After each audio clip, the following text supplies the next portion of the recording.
உங்களை அன்போடு வரவேற்கிறோம். இது உங்களுக்கான பிரத்யேகமான ஒரு ஆழமான வரலாற்றுத் தேடல்.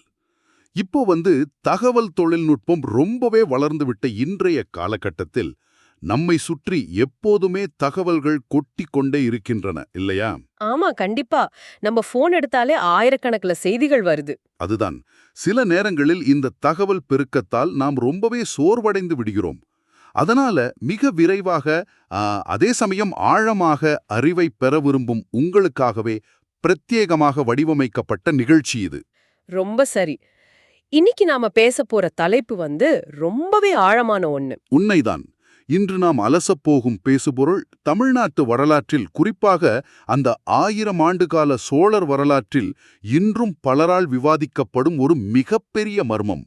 அதுதான் பட்டத்து இளவரசன் ஆதித்த கரிகாலன் கொலை. தமிழ்நாட்டுல இந்த ஒரு கொலைய பத்தி விவாதிக்காத வரலாற்று ஆர்வலர்களே இருக்க முடியாதுன்னு சொல்லலாம். ஆமா, இந்த மர்மத்திற்கான விடையை தன்னகத்தே கொண்டுள்ளதாக கருதப்படும் அந்த புகழ்பெற்ற உடையார்குடி கல்வெட்டு பற்றிய வரலாற்று ஆய்வு கட்டுரைகள், மாற்றுச் சிந்தனைகள், அப்புறம் என்னுடைய சொந்த குறிப்புகளைத்தான் இன்று நாம் சல்லடை போட்டு தேடப் போகிறோம். இதுல ஒரு முக்கியமான விஷயத்த நேர்களுக்கு நம்ம சொல்லிடணும். சொல்லுங்க.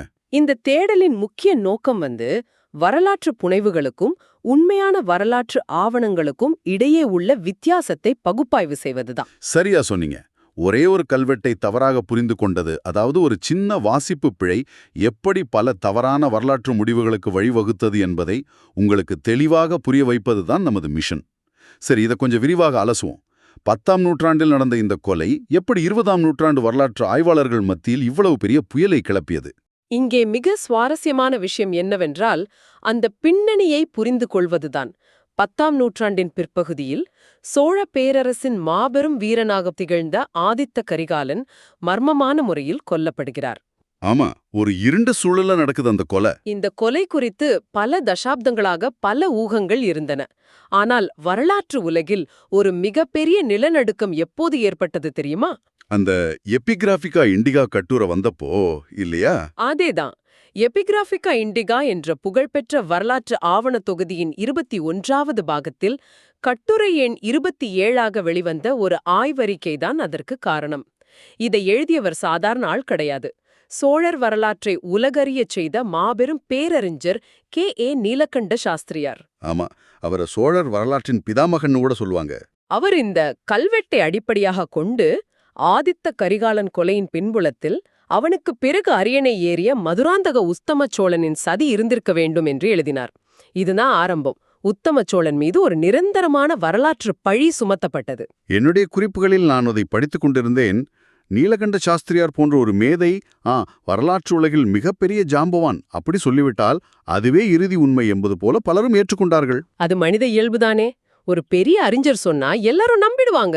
ஆனா நான் கவனித்தவரை இது ஆய்வாளர்கள் மத்தியில் ஒருமனதாக ஏற்றுக்கொள்ளப்பட்ட முடிவு கிடையாது. சரியா? சில ஆய்வாளர்கள் இதை தீவிரமாக எதிர்த்திருக்கிறார்கள். கண்டிப்பா எதிர்த்திருக்காங்க. பல அறிஞர்கள் சாஸ்திரியாரின் முடிவுக்கு எதிராக தங்கள் வாதங்களை முன்வைத்தார்கள். உதாரணமாக, பிற்கால சோழர் வரலாறு என்ற புகழ்பெற்ற நூலை எழுதிய தீவை சதாசிவ பண்டாராத்தார் சாஸ்திரியாரின் கருத்தோடு முற்றிலும் மாறுபட்டார். அவர் உத்தம சோழனுக்கு ஆதரவா பேசினாரா? ஆமா, உத்தம சோழனுக்கும் இந்த கொலைக்கும் எந்த சம்பந்தமும் இல்ல என்று அவர் உறுதியாக கூறினார். ஆனால் ஒரு வரலாற்று ஆய்வாளராக அவருக்கு இருந்த மிகப்பெரிய விரக்தி என்னவென்றால், அவருடைய உள்ளுணர்வு உத்தம சோழன் நிரபராதி என்று சொன்னாலும் அதை நிரூபிப்பதற்கான உறுதியான தெளிவான மூல ஆவணங்களோ சான்றுகளோ அவரிடம் அப்போது இல்ல. வெறும் தர்க்கத்தை மட்டுமே அவர் நம்பியிருந்தார். மூல ஆவணங்கள் இல்லாமல் வரலாற்றில் ஒரு வாதத்தை முன்வைப்பது எவ்வளவு கடினம் என்பது புரிகிறது. அதைவிட சுவாரஸ்யமான ஒரு கட்டுரைய நான் 1971ஆம் ஆண்டு விவேகானந்தா கல்லூரி மலரில் பார்த்தேன். R.V. சீனிவாசன் எழுதின கட்டுரைதானே அது? சரியாகச் சொன்னீர்கள். R.V. சீனிவாசன் என்பவர் எழுதிய அந்த கட்டுரை சாஸ்திரியாரின் கருத்தை விட பெரிய ஒரு சர்ச்சையை கிளப்பியிருக்கிறது. ஆதித்த கரிகாலன் கொலையின் பின்புலத்தில் செயல்பட்டவர்கள் வேறு யாரும் அல்ல, அவனது சொந்த தம்பியான ராஜராஜ சோழனும் அக்கா குந்தவையும் தான் என்று அவர் வாதிட்டிருக்கிறார். இது ரொம்பவே ஒரு கடுமையான குற்றச்சாட்டு. ஆமாம், இப்படி ஒரு அதிர்ச்சியான கருத்தை முன்வைத்துவிட்டு பல கேள்வி கணையங்களையும் தொடுத்து, முடிந்தால் என் கருத்தை மறுத்துப் பாருங்கள் என்று அவர் விடுத்த அறைகோவல் அன்றைய வரலாற்று வட்டாரத்தில் பெரிய சலசலப்பை ஏற்படுத்தியிருக்கிறது. உண்மைதான். ஆனால் ஆர்.வே. சீனிவாசனின் அந்த வாதம் அதிக நாள் நிலைக்கவில்லை. டாக்டர் காத திருமாவுக்கரசு அவர்கள் அருண்மொழி ஆய்வுத் தொகுதி என்ற நூலில் மிகத் தெளிவான தர்க்க ரீதியான வாதங்களை முன்வைத்து அதை முறியடித்தார். ஓ, அவர் என்ன மாதிரியான விளக்கங்களை கொடுத்தார்? உத்தம சோழனுக்கோ ராஜராஜனுக்கோ இந்த கொலையில் எந்த தொடர்பும் இல்லை என்று அவர் ஆணித்தரமாக கூறினார். குறிப்பாக சீனிவாசன் எழுப்பிய ஒரு முக்கிய கேள்விக்கு அவர் பதிலளித்தார். கொலையாளிகளை கண்டுபிடிக்க ஏன் ராஜராஜனின் 2ஆம் ஆட்சி ஆண்டு வரை தாமதம் ஏற்பட்டது என்ற கேள்வியா? அதேதான். கொலையாளிகள் ஏன் கொல்லப்படவில்லை என்று சீனிவாசன் கேட்டிருந்தார். இதற்கு திருநாவுக்கரசு அவர்கள், கொலையாளிகள் பிராமணர்கள் என்பதால் அன்றைய மனுதர்ம சாஸ்திரத்தின்படி அவர்களுக்கு மரண தண்டனை வழங்கப்படாமல் அவர்களின் சொத்துக்கள் மட்டுமே பறிமுதல் செய்யப்பட்டன என்பதற்கான சான்றுகளை முன்வைத்தார். இங்க நாம ஒரு விஷயத்தை தெளிவுபடுத்திடணும். இந்த வரலாற்று விவாதங்களில் நாம் எந்த ஒரு தரப்பையோ அல்லது சித்தாந்தத்தையோ ஆதரிக்கவில்லை. மாறாக மூல ஆவணங்களில் உள்ள வெவ்வேறு பார்வைகளை மட்டுமே உங்களுக்கு சுட்டிக்காட்டுகிறோம் என்பதை நேயர்கள் கவனிக்க வேண்டும். இது மிக முக்கியமான குறிப்பு. நாம் ஆய்வுகளை மட்டுமே அலசுகிறோம். நேயர்களே, உங்களுக்கும் எனக்கும் இந்த ஆதித்த கரிகாலன் கொலை வழக்கு எப்படி பரிச்சயமானது என்று யோசித்துப் பாருங்கள். நாம் அனைவரும் கல்கியின் பொன்னியின் செல்வன் நாவலை படித்துதான் வளர்ந்தோம், இல்லையா? பொன்னியின் செல்வன் என்றாதே ஒரு தனி ஈர்ப்புதான். ஆமாம். அந்த நாவலில் நந்தினியும் ரவிதாசனும் இருட்டறையில் சதித்திட்டம் தீட்டுவது போல நம் கண்முன் ஒரு சித்திரம் இருக்கிறது. ஆனால் கல்கி ஒரு புத்திசாலி. அவர் கொலையாளி யார் என்ற உண்மையை வாசகர்களின் ஊகத்திற்கே விட்டுவிட்டார். ஆமா, நாவல்ல எந்த ஒரு மன்னர் மீதும் நேரடியாக பழிய போடவில்லை. ஆனால் மறுபுறம் பாலகுமாரன் எழுதிய கடிகை போன்ற புதினங்களில் மதுராந்தக உத்தம சோழன்தான் குற்றவாளி என்பது போல நேரடியாகவே சித்தரிக்கப்பட்டிருக்கும். ஒரே ஒரு கல்வெட்டின் தவறான வாசிப்பு எப்படி பல தலைமுறைகளாக பாப் கலாச்சாரத்திலும் புதினங்களிலும் இப்படி ஆழமாக பதிந்துவிட்டது என்பது ஆச்சரியமாக இருக்கிறது. அது 100க்கு 100 உண்மை. புனைவுகளின் வலிமை அப்படிப்பட்டது. ஆனால் இந்த அத்தனை கட்டுக்கதைகளுக்கும் வரலாற்று விவாதங்களுக்கும் ஆணிவேராக இருப்பது அந்த உடையார்குடி கல்வெட்டு மட்டும்தான். அந்த மூல கல்வெட்டுக்கு இப்போ நம்ம போவோம். இந்த கல்வெட்டு தமிழ்நாட்டுல கடலூர் மாவட்டம் காட்டுமன்னார்குடின்ற ஊர்ல இருக்கு. அன்றைய காலகட்டத்துல அதுக்கு பேரு வீரநாராயண சதுர்வேதி மங்கலம். சரியா சொன்னீங்க. அங்க உள்ள அனந்தீஸ்வரம் சிவாலயத்துல தான் இந்த கல்வெட்டு இருக்கு. கோவிலோட கருவறையின் மேற்கு புற அதிஷ்டானத்துல இந்த கல்வெட்டு பொறிக்கப்பட்டிருக்கு. நேயர்களுக்கு ஒரு சிறிய விளக்கம். அதிஷ்டானம் என்பது கோவிலின் தாங்குதலம் அல்லது அடிப்பகுதி. அந்த பாறைகள்ல தான் இதை பொறித்திருக்கிறார்கள். அங்கதான் நம்ம தேடலோட முக்கியமான சான்று ஒளிஞ்சிருக்கு. இங்கேதான் விஷயம் ரொம்ப சுவாரஸ்யமாக போகிறது. பல தசாப்தங்களாக நீலகண்ட சாஸ்திரியார் உட்பட பலரும் இந்த கல்வெட்டை ஆதித்த கரிகாலனை கொன்று குற்றவாளிகளுக்கு ராஜராஜ சோழன் நேரடியாக வழங்கிய தண்டனை ஆணை என்றுதான் நினைத்தார்கள். ஆமா, இது அரசருடைய தீர்ப்புன்னு ஒரு பொதுவான கருத்து இருந்தது. ஆனால் அந்த மூலக்கல்வெட்டின் வரிகளை நாம் ஒரு குற்றவியல் ஆவணம் போல வரிவரியாக படித்துப் பார்த்தால் அது முற்றிலும் வேறொரு செய்தியை சொல்கிறது. இது அரசரின் நேரடி ஆணை கிடையாது. இதை நாம் இன்னும் கொஞ்சம் ஆழமாக பார்க்க வேண்டும். நிச்சயமாக. உண்மையில் இந்த கல்வெட்டு மன்னன் குற்றவாளிகளுக்கு தண்டனை வழங்கும் அரசாணை கிடையாது. இது வியாழ கஜமல்ல பல்லவரையன், அதாவது பரதன் என்ற ஒரு தனிநபர் ராஜராஜ சோழனின் 2ஆம் ஆண்டில், அதாவது கிபி 988இல் கோவிலுக்கு செய்த ஒரு அறக்கட்டளை பதிவு. ஒரு நிமிஷம், அப்போ இது வெறும் ஒரு நில விற்பனை ஆவணமா? அதேதான். இன்னும் தெளிவாகச் சொல்வதானால் அந்த பரதன் ஆதித்த கரிகாலனை கொன்ற கொலையாளிகளின் உறவினர்களான வலையனூரான் ரேவதாச கிரமவித்தன், அவனது மகன் மற்றும் அவனது தாய் ஆகியோரிடமிருந்து சபையோர் மூலமாக நிலத்தை விலக்கி வாங்கியுள்ளார். அந்த நிலத்தோட அளவு பத்தி கல்வெட்டுல ஏதாவது குறிப்பு இருக்கா? ரொம்ப தெளிவாவே இருக்கு. சுமார் 2.25 வேலியும் 1 மாநிலமும் மேலும் 6 வீடுகளையும் 112 கழஞ்சு பொன் கொடுத்து அவர் வாங்கியுள்ளார். இந்த அளவீடுகளை படிக்கும்போது எனக்கு ஒரு விஷயம் தோன்றது. இன்றைய காலகட்டத்துக்கு புரியும்படி சொல்வதானால் வேலி மற்றும் மா என்பவை மிக பழமையான நில அளவீடுகள். 2.25 வேலி என்பது மிக பிரமாண்டமான விவசாய நிலம். கண்டிப்பா, அது சாதாரண அளவு கிடையாது. அதேபோல 112 கழஞ்சி பொன் என்பது அக்காலத்தில் ஒரு மிகப்பெரிய செல்வம். ஆக அந்த பரதன் ஏதோ ஒரு சிறிய நிலத்தை வாங்கவில்லை. இது ஒரு மிகப்பெரிய பல லட்சங்கள் மதிப்புள்ள சொத்து பரிவர்த்தனை. அந்த நிலத்தை அவர் தன் சொந்த பயன்பாட்டிற்கு வாங்கினாரா அல்லது அதற்கென ஒரு நோக்கம் இருந்ததா? ஒரு மிகச்சிறந்த நோக்கத்துக்காகத்தான் வாங்கியிருக்காரு. தினசரி 15 பிராமணர்கள் மற்றும் 5 சிவயோகிகள் உண்பதற்கும், கோவிலில் ஒரு தண்ணீர் பந்தல் அமைத்து தண்ணீர் வழங்குவதற்கும் ஒரு அறக்கட்டளையை உருவாக்குவதற்காகவே அந்த நிலத்தை அவர் வாங்கியுள்ளார். ஆக அந்த நிலத்தில் வரும் வருமானத்திலிருந்து முழு செலவையும் பயன்படுத்திக் கொள்ள வேண்டும் என்பதுதான் நிபந்தனை. ஆமாம். எனக்கு ஒரு சந்தேகம். இது ஒரு அறக்கட்டளைக்கான நில விற்பனை ஆவணம் என்றால், சாஸ்திரியார் போன்ற பெரும் அறிஞர்கள் எப்படி இதை அரசரின் குற்றவியல் தீர்ப்பு என்று தவறாக புரிந்து கொண்டார்கள்? கல்வெட்டோட அமைப்பு நீங்க கொஞ்சம் உற்று நோக்குனீங்கன்னா இதற்கான விடை கிடைக்கும். நான் கல்வெட்டின் அமைப்பை ஆராய்ந்தபோது எனக்கு ஒன்று புரிந்தது. கல்வெட்டின் முதல் 4 வரிகள் ஊர் சபையோருக்கு அரசன் அனுப்பிய ஸ்ரீமுகம், அதாவது அனுமதி கடிதம் இல்லையா? மிகச்சரி. குற்றவாளிகளின் நிலங்களை விற்று உள்ளூர் நிதியில் சேர்த்துக் கொள்ள மன்னன் ராஜராஜ சோழன் அனுமதி அளித்த கடிதம் அது. அது கிபி 986 அல்லது 87இல் அனுப்பப்பட்டது. அதன் தொடர்ச்சியாக கீழேதான் கிபி 988இல் அந்த பரதன் நிலத்தை வாங்கிய விவரங்கள் பதியப்பட்டுள்ளன. இதிலிருந்து நீங்க என்ன புரிஞ்சுக்கிட்டீங்க? ஆக அரசனின் ஸ்ரீமுகம் கடிதத்தையும் தனியாரின் நில விற்பனை ஆவணத்தையும் ஒரே நிகழ்வாக ராஜராஜன் தன் 2ஆம் ஆண்டில் நேரடியாக வழங்கிய தீர்ப்பாக சாஸ்திரியார் ஒன்றாக குழப்பிக் கொண்டாரா? நீங்கள் மிக சரியாக கணித்து விட்டீர்கள். கல்வெட்டின் அந்த 2 வெவ்வேறு காலகட்ட பதிவுகளையும் ஒன்றாக இணைத்து படித்ததுதான் இந்த அத்தனை குழப்பங்களுக்கும் மூல காரணம். சரி, இந்த கல்வெட்டு ஒரு நில விற்பனை ஆவணம் என்பதை தாண்டி இதிலுள்ள வரலாற்று உண்மைகளை பார்ப்போம். கொலையாளிகளை பத்தி கல்வெட்டுல என்ன இருக்கு? கல்வெட்டு கொலையாளிகளின் பெயர்களை மிகத் தெளிவாக குறிப்பிடுகிறது. ஆதித்த கரிகாலனை கொன்ற துரோகிகள் என்று 3 பேரை மட்டுமே அது அடையாளப்படுத்துகிறது. அந்த 3 பேர் யார் யார்? அவர்கள் சோமன், அவனது தம்பி ரவிதாசனான பஞ்சவன் பிரம்மாதிராஜன் மற்றும் பரமேஸ்வரனான இருமுடி சோழ பிரம்மாதிராஜன். இவர்களோடு சேர்த்து பலரது பெயர்கள் கல்வெட்டில் உள்ளன. அப்போ அந்த மற்றவர்களும் கொலையாளிகளா? இல்ல. அவர்கள் அனைவரும் இந்த கொலையாளிகளின் உறவினர்கள், தாயாதி பங்காளிகள் மட்டுமே. துரோகிகள்னு கல்வெட்டு சொல்றது அந்த 3 பேரை மட்டும்தான்.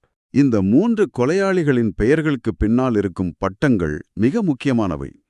பஞ்சவன் பிரம்மாதிராஜன், இருமுடிச்சோழ பிரம்மாதிராஜன்.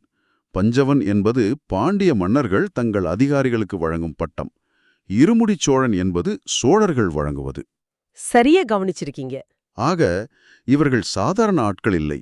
2 மாபெரும் பேரரசுகளின் உயர்மட்ட அதிகார வர்க்கத்தில் அரசியல் அதிகாரத்தோடு இருந்தவர்கள். அப்படியென்றால் ஏன் இவர்கள் ஆதித்த கரிகாலனை கொல்ல வேண்டும்? அதற்கான விடை டாக்டர் ஆர். நாகசாமி அவர்கள் கண்டுபிடித்த எசாலம் செப்பேடுகளில் இருக்கிறது. ஆதித்த கரிகாலன் தன்னை வீரபாண்டியன் தலைகொண்ட கோப்பரகேசரிவர்மன் என்று அழைத்து கொண்டான். இது ஒரு போர் வெற்றியை குறிக்கிற பட்டம்னு தானே எல்லாரும் நினைச்சாங்க. ஆரம்பத்தில் இது வெறும் ஒரு வெற்றி பெயராகத்தான் இருக்கும் என்று கருதப்பட்டது. ஆனால் எசாலம் செப்பேடுகள் ஒரு பகீர் உண்மையை பதிவு செய்துள்ளன. ஆமா, நான் அந்த செப்பேட்டு குறிப்புகளை படித்தேன். அது வெறும் போர்க்கள வெற்றி கிடையாது.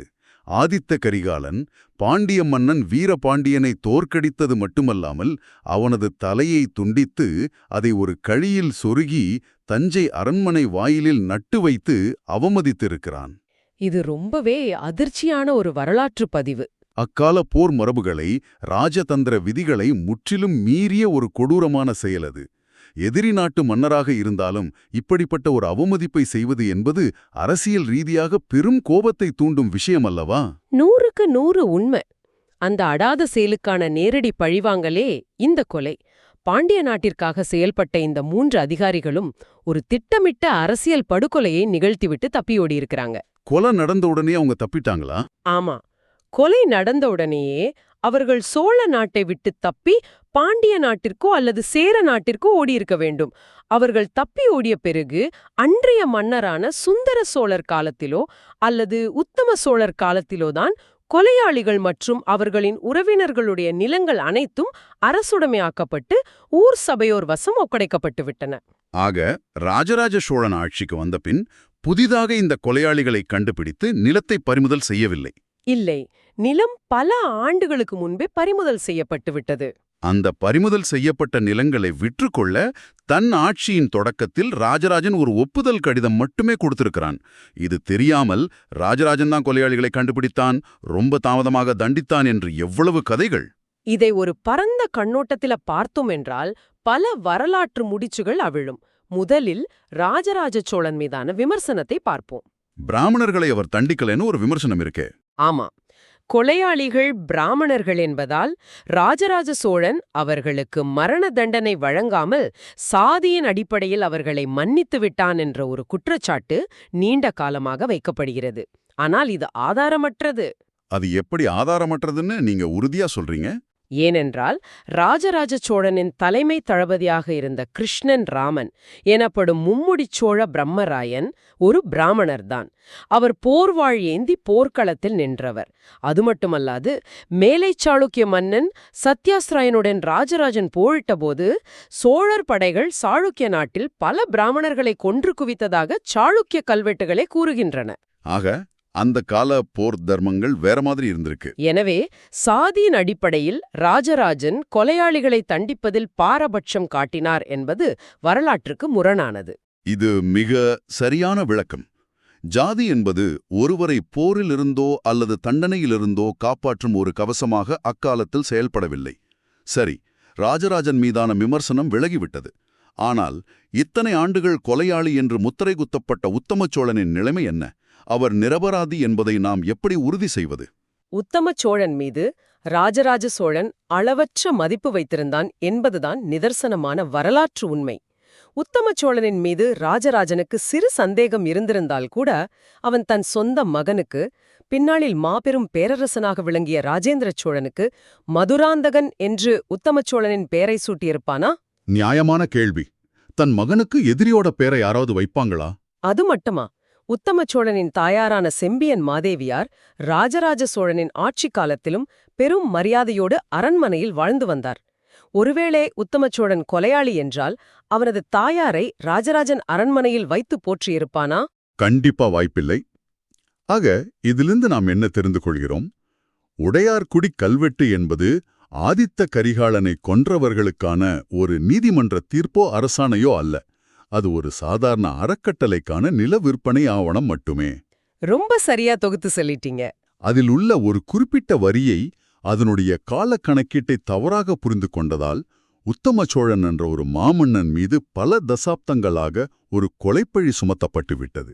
ஆம், ஒரு சிறு வரலாற்றுப் பிழை எத்தனை பெரிய விளைவுகளை, கட்டுக்கதைகளை உருவாக்கிவிட்டது என்பதை நினைத்தால் வியப்பாக இருக்கிறது.